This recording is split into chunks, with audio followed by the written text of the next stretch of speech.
So I saw Solo last night, and this is what I thought of it. The second mainstream and non-animated Star Wars film to exist outside of the main continuity, Solo was on my radar mostly due to its production difficulties. What with two of my favourite directors leaving the project due to creative differences, and reports that lead actor Alden Ehrenreich needed acting lessons on set to sound more like the titular grumpy old fuck Harrison Ford. So I had already lowered my expectations going in, expecting to be faced with an intriguing train wreck a la Suicide Squad, since it had similar troubled production, be it for different reasons. And maybe this is why I left the cinema with a generally positive impression. Han was the smug, foolhardy and heroic character I'd expected him to be. I enjoyed seeing his meeting with Chewbacca and their friendship develop over the film. And Woody Harrelson is always welcome, no matter what film he shows up in, really. So, of course, Donald Glover was great, but the highlight for me was L337, Lando's sassy, woke robot co-pilot. Funnily enough, I think in this and Rogue One, the robots were my favourite characters.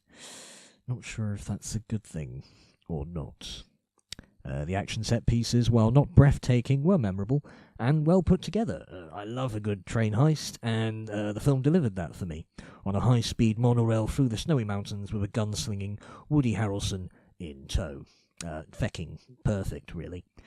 Although a sequence where the crew were already flying through some kind of space asteroid storm also wound up coming across a swirling space vortex, a giant squid monster, and on the way out of all that, the ship had to escape a spiked closing exit as well, none of which was set up earlier in the plot. I guess they had to build stakes for this pretty climactic part of the film, but it just felt like a hazard overload to me, without earning it either.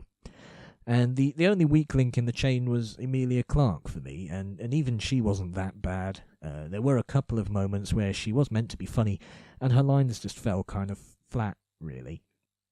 I mean, maybe she just hasn't had much experience acting in comedies, and that affected things here. But then, Futurama and Robot Chicken are on her CV, so who knows? Overall, I had a good time. I don't think this is a film that will have me thinking about its implications for months like The Last Jedi did, or it will be a safe slam dunk for Disney like The Force Awakens was. The news is already calling this a box office flop, and I feel the public have overlooked this one unfairly.